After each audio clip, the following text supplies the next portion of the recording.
जैसे सारी दुनिया दुखी है, नानक दुखिया सब संसारा। हो तो मन को जानने की कोशिश करें।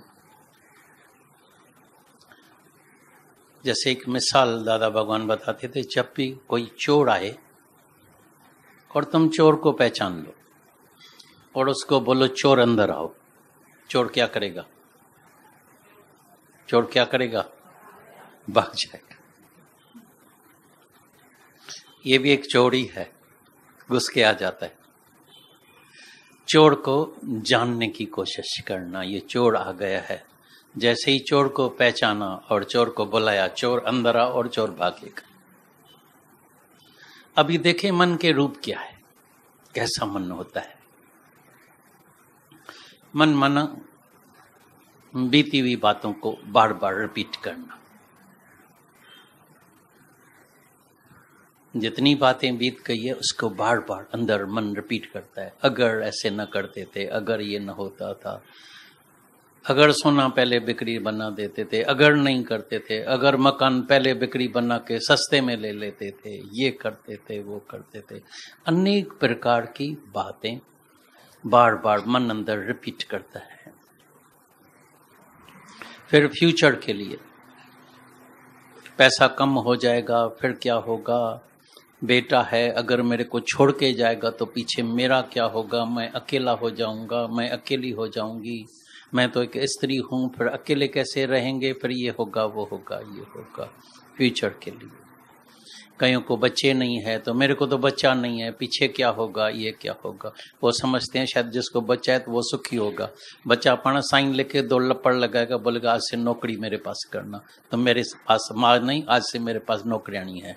और ऐसे केसेस तुम जाके देखना, क्योंकि ये ज्ञान जो मेरा जो निजी अपना अनुभव है, मैं तुमको अपने अनुभव से बताता हूँ। जब तक याद रखना, तुम कितना भी ज्ञान सुनो, एक जन्म क्या ऐसे 10-20 जन्म आके ज्ञान सुनो, गुरु में श्रद्धा रखो, सब कुछ करो, लेकिन जब तक तुम्हारा अपना ऑब्जर्वेशन पावर तेज नहीं हुआ है, जब तक तुमको अपना अनुभव नहीं मिला है, तब तक तुम्हारा ये ज्ञान पक्का नहीं होगा। Your own experience is the best teacher, is the best master, is the best guru। बड़े में बड़ा जो गुरु दुनिया में होता है वो होता है अपना अनुभव। और अनुभव भी तब होता है, ऑब्जर्वेशन पावर भी तब होता है जब जीवन में सच्चा गुरु मिलता है, और जीवन में जब हम कोई आत्मा का ज्ञान मिलता है, तभी हमारा ऑब्जर्वेशन पावर भी खुलता है और अपना अनुभव भी मिलता है। नहीं तो अंदर मन इतना बैड़ा और अंधा है, जो अंधा होगा उसको ऑब्जर्वेशन कैसे पावर आएगा? वो देखेगा ही नहीं। ये बिल्कुल मन अंधा और बैड़ा है, और कई जन्म इस अंधे और बैरे ने गंवा दिया है। तभी इसको पहले पहले गुरु से आंख मिलती है, गुरु से सुनाई के आवाज मिलता है, तभी बार बार गुरु बोलता है try to catch me, try to understand me, try to catch me, try to understand me. जहां से मैं कहता हूं, जहां से मैं इशारा देता हूं, वहां से मेरे को कैच करना। तो जीवन में अभी तुमको अपना अनुभव मिलेगा, करना चाहिए। अपने तन से ही अनुभव मिलेगा, कैसे ये तन चेंज होता है। परिवार से मिलेगा, कई परिवार में चले गए, इतने चले गए, फिर भी अंदर मन तैयार नहीं है। आज भी जब मरने का बात सुनेगा तो हैरान बात सुनेगा और धक धक होगी। कोई टेलीफोन आ गया, कोई ऐसी टेलीग्राम आ गई, तो हाथ पांव, चेहरा, शक्ल, अंदर मन सब घबराहट में आ जाता है, चेहरा ही बदली हो जाता है, क्योंकि मन ने ये वचन सुना ही नहीं। सुनते बार बार हैं जगत मिथ्या है, जगत मिथ्या है, लेकिन बार बार ये जगत फिर सत्य दिखाई देता है। सत्य समझ के ही बैठे हैं, क्योंकि मैं सत्य हूं तो जगत जरूर सत्य होगा। देह अध्यास में, जीव भाव में, जब मैं जीव हूं तो जगत सत्य है। जब ये जीव भाव चला जाता है तो जगत मिथ्या हो जाता है। जब जिसको जगत दिखाई देता है तो जगदीश दिखाई नहीं देता है। जिसको जगदीश दिखाई देता है उसको जगत दिखाई नहीं देता है। एक बात रहती है, जहां रोशनी होती है, लाइट होती है, वहां अंधेरा नहीं रहता है। जहां अंधेरा होता है वहां लाइट नहीं रहती है। या ज्ञान रहेगा या अज्ञान रहेगा।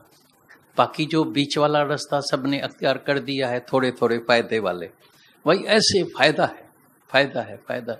ये बिल्कुल सच्ची बात है। तो इस सत्संग में कोई सिर्फ 7 दिन तो शायद ज्यादा है, लेकिन 1-2 दिन भी आ जाएगा, भूल से भी आ जाएगा, उसको भी काफी लाभ, काफी फायदा हो जाता है, इसमें कोई शक नहीं है। लेकिन ये ज्ञान जो है वो फायदों का नहीं है, इसीलिए मन को जानना पड़ता है। डर सबके अंदर में जन्मों से ये ऐसा भय, ऐसा डर अंदर भरा पड़ा है। हर प्रकार का डर, लोगों का भी डर है, बीमारी का डर है, मौत का डर है, सास ससुरे का डर है, परिवार का डर है, सब बात का अंदर से डर से पूरा हृदय जैसे मन पूरा भरा पड़ा है। डर चलता है, डर है एक्सीडेंट न हो जाए, बीमारी न हो जाए, ये मेरे को छोड़ के न जाए, मर न जाए, ये न करे, वो न करे, वो न करे। सारा दिन मन चलता है। थोड़ी बहुत हालत, कल मैंने सबको बताया, ये दुख आखिर कहाँ से आता है, ये दुख का कारण क्या है, कैसे हम बोलते हैं ये दुख है। क्योंकि जब भी थोड़ा सा भी जो मन चाहता है और कोई परिवर्तन आ जाता है, मन मुताबिक बात नहीं होती है, तो मनुष्य दुखी हो जाता है। मानता है मन, मैं दुखी हूं, क्योंकि जैसा मन चाहता है, अनुकूल टाइम है, तंदुरुस्ती है, सब प्यार कर रहे हैं, सब कुछ ठीक चल रहा है, धंधा व्यापार ठीक चल रहा है, बेटा आज्ञा में चल रहा है, मर्द प्यार कर रहा है, स्त्री अच्छी है, सब कुछ है, सब मन मुताबिक ठीक चल रहा है। भाई कैसे है, बस आनंदम मंगलम लगा पड़ा है, बहुत आनंद, बहुत मौज लगी पड़ी है। एक परिवर्तन, एक चेंज आ जाती है, एक हालत बदली हो जाती है, एक इच्छा पूरी नहीं होती है, चेहरा बदली हो जाता है, एकदम क्रोधित, लाल लाल, फिर एक का गुस्सा दूसरे से निकालना, टेंशन,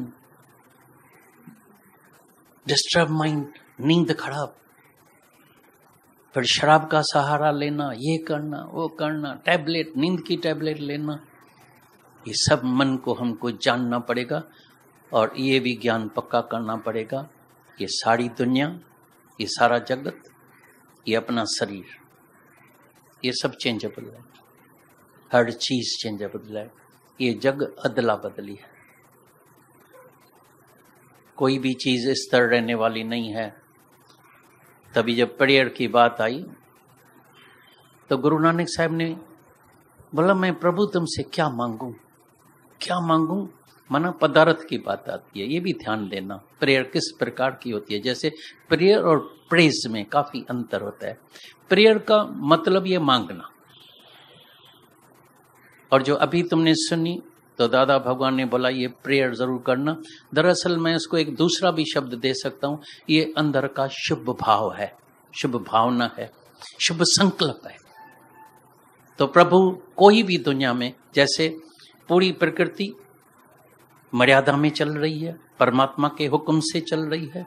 सागर की बात सुनी, अगर सागर का पानी शहर में आ जाए तो पूरा शहर, पूरे बॉम्बे का शहर डूब जाए, सब शहर जो किनारे पर है, समुद्र के किनारे पर है, सब शहर डूब जाएगा। लेकिन समुद्र भी भय विच रहता है, मर्यादा में रहता है। सूरज अगर थोड़ा सा नीचे आ जाए, अनाज भी पैदा नहीं होगा और सब मनुष्य गर्मी में जल के भस्म हो जाए, सबको चक्कर ऐसा आ जाए, उधर ही चलेगा और गिर जाएगा। माना सूरज भी जो है मर्यादा में चल रहा है, परमात्मा के हुक्म में चल रहा है, नहीं ऊपर जाने का। अगर थोड़ा ऊपर चले जाए तो फिर इतनी ठंडी हो जाएगी वो भी तुम सहन नहीं कर सकेगा। जहां जाएगा बर्फ ही बर्फ, बर्फ ही बर्फ, अनाज ही पैदा नहीं होगा। सारी प्रकृति जो है वो परमात्मा के हुक्म में, आज्ञा में, मर्यादा में चल रही है। तभी मन को तो वश नहीं कर सकते हैं, तभी एक ये प्रेयर है, एक भाव है, एक संकल्प है अंदर का, प्रभु और तो कोई इस मन को वश नहीं कर सकता है, तुम ही मेरे मन को वश करना। इसके लिए सुनना क्या करने का है, सरेंडर अनटू गॉड, सरेंडर कर दो, तुम नहीं कर सकेगा। कितनी कोशिश करने के बाद भी ये मन वश में नहीं आता है, लेकिन जो सरेंडर कर देता है, सरेंडर से भी सरल बात जो होती है, सरेंडर से भी सरल बात होती है, वो होता है प्रेम। प्रेम में सरेंडर क्या करने का है? प्रेमी को कभी कर्म दिखाई नहीं देता है, क्या भी गुरु करता है, गाली देता है, क्या खाता है, क्या पहनता है, क्या करता है, बोलता है मेरा गुरु के साथ प्रेम है, इश्क है। प्रेम माना अंधा, लव इज ब्लाइंड। 2 पैसे का जब इश्क लगता है, 2 पैसे का, लड़के लड़की का, सब समझाते हैं, मुसलमान है, दुखी होएगी, ये करेगी, वो है अंधी, उसको क्या पता दुख क्या होता है, ये क्या होता है। बोलते हैं मेरा तो प्रेम हुआ है, भाई दूसरी जात का है, गरीब है, तुम्हारा जीवन खराब हो जाएगा, ये होगा, शब्द सुनाई उसको नहीं देता है, क्योंकि लव इज ब्लाइंड। जब दुनिया का मिजाजी इश्क इतना अंधा होता है, तो जो गुरु से, परमात्मा से जो प्रेम करता है, वो कितना अंधा हो जाएगा। और इश्क का जो प्रेम का जो रास्ता है, वो बिल्कुल सरल में सरल है। प्रेम में ये देह अध्यास, विकार सहित खत्म हो जाता है, रहता ही नहीं। पीवत प्रेम बिसर गई काया। दूसरा ये है, कोई साधनाएं करता है, पुरुषार्थ करता है, निष्काम कर्म करता है, ध्यान लगाता है, अपने मन को समझाता है, ये करता है। प्रेम में कुछ समझाने की कुछ बात ही नहीं रहती है। गीता भगवान ने एक दिन एक मिसाल सुनाया था। वो एक बार हरिद्वार में गए थे, तो कई संतों से मुलाकात की, तो सब बोले भाई बहुत अभ्यास, बहुत कठिन है, बहुत कठिन है। मुक्ति माना कम से कम 7 जन्म तो लगेगा, कम से कम, और 10-15 जन्म लग सकता है, 7 जन्म के पहले तुमको मुक्ति नहीं मिलेगी। तो गीता भगवान ने संतों से एक सवाल पूछा, अगर गोपियों जैसा प्रेम हो जाए, बोला भाई धन्य, फिर तो कोई बात ही नहीं है, कोई साधना नहीं है। अगर गोपियों जैसा प्रेम हो गया, तो उसके तो इर्द गिर्द कृष्ण के सिवाय कुछ रहता नहीं है। तभी कृष्ण खुद राधा बन जाता है। कृष्ण को भी इश्क लगा था, वो भी राधा बन गया था। वो कृष्ण अगर बन के रहता था तो उससे भी भूल हो सकती थी, लेकिन कृष्ण को भी भुलाना पड़ता है। कृष्ण राधा बन जाती है, राधा कृष्ण बन जाता है, मना देह अध्यास प्रेम में खत्म हो जाता है, वहां मन रहता ही नहीं। वहां कौन सा ध्यान, वहां सहज समाधि हो जाती है। सतगुरु सहज समाधि सिखाया, शिवम का मंत्र जपाया। तुम शिवम है, तुम परमात्मा का रूप है, तुम शरीर ही नहीं है, तुम देह ही नहीं है। ये देह अध्यास प्रेम में भस्म हो जाता है। लेकिन जहां मन है तो उसको जानना पड़ता है, कहां शक पड़ता है फिर। तभी बोला श्रद्धावान लभते ज्ञानम, जिसको श्रद्धा आ गई है, पूरा ज्ञान गुरु का जो है उसके भीतर चला जाता है। गुरु छुपा के उसके अंदर पूरा ज्ञान, पूरे जैसे ना बाप की पूरी कैपिटल जो है उसके स्त्री को या उसके बेटे को मिल जाती है, गुरु का सारा पूरा ज्ञान अंदर का जो है वो श्रद्धा वाले के भीतर समा जाता है। वो लेता नहीं है, गुरु जो है छुपा के उसके अंदर भीतर उसको डाल जाता है। क्योंकि श्रद्धा वाला जो है एक एक शब्द अंदर पीता है, एक एक शब्द पीता है, खुद गर्क हो जाता है, वो गुरु का रूप बन जाता है। मन माना कहीं अगर जिसके अंदर अगर आता है, बुद्धि दुविधा में आ जाती है और बार बार मन बोलता है अगर हम मुक्त नहीं हुए तो क्यों नहीं थोड़े सत्कर्म भी करते। डर लगता है बहुत अंदर, मन बहुत डराता है। कहीं अगर हम गरीब बन गए तो शाहूकारी का जो मजा लिया है, तो कहीं ऐसा नहीं दूसरे जन्म में एयर कंडीशन नहीं मिले तो, मोटर कार नहीं मिले तो, ड्राइवर नहीं होवे तो, पैसा नहीं होवे तो, बंगला नहीं होवे तो, ये अंदर में शक अंदर आता है। लेकिन जो प्रेम में डूबा हुआ होता है उसके अंदर कभी शक नहीं आता है। उसको बोला ना, अभी सुना ना, मुक्ति क्या है? मुक्ति भरे यहाँ पानी। प्रेम में मुक्ति क्या है? तुम पहले से ही मुक्त है। मुक्त तुमको कहाँ से होने का है, किधर होने का है, कहाँ जाने का है मुक्त होके? किससे मुक्ति तुमको चाहिए? मन ही नहीं रहा। तभी सब शास्त्रों ने बताया ये बंधन आकर है क्या, किसको बोलता है ये बंधन बंधन बंधन बंधन। मन ही बंधन का कारण है। मनी किसी में अटक के बैठा है, मनी किसी को पकड़ के बैठा है। थोड़ा शांत में, थोड़ा 5 मिनट बैठ के थोड़ा ध्यान करना। न जाने जितना समय जिसको आए रोज ये वचन जरूर चले होंगे। तो राग और द्वेष दोनों तीखी तलवारें हैं। फिर अंदर वाले से पूछना अभी तक राग है या नहीं है, ममता है या नहीं है। फिर भी अंदर ये ममता जाती नहीं है। कारण क्या है? क्योंकि मन छोड़ना ही नहीं चाहता है, रस्सी तोड़ना ही नहीं चाहता है। बोलता है ऐसा कोई गुरु, कोई करामत करो, कोई जादू करो, कोई सर के ऊपर हाथ रखो, कोई पीठ के ऊपर ऐसे ठपकी मारो, कोई करामत का कुछ काम करो। लेकिन इस ज्ञान में कोई करामत जादू मंत्र नहीं होता है, कोई वड़ श्राप नहीं होता है, कोई ऐसा अवतार गुरु नहीं है जो तुमको वड़ दे तो तुम मुक्त हो जाएगा। ऐसा कोई वड़ नहीं है, कोई ऐसा श्राप भी नहीं है भाई तुमको ज्ञान नहीं लगेगा। नहीं, नहीं वड़ नहीं श्राप। बस जिसको इश्क हो जाता है हो जाता है। वो इश्क के लिए रीस भी नहीं करनी पड़ती है भाई इसको इश्क हो गया मेरे को नहीं हुआ है। वो इश्क जो है वो हो जाता है। और आयो इश्क अंदर मंज पे ही, तायो साईं अंदर मंज पे। जिसके भी अंदर में इश्क आ गया तो परमात्मा जो है भीतर चला आता है। इश्क मुकाऊं एलजी।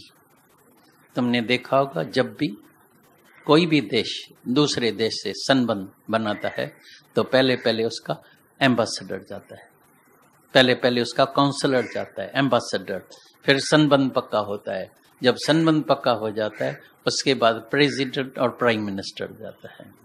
तो जब भी जिसके भी अंदर में इश्क पैदा नहीं होता है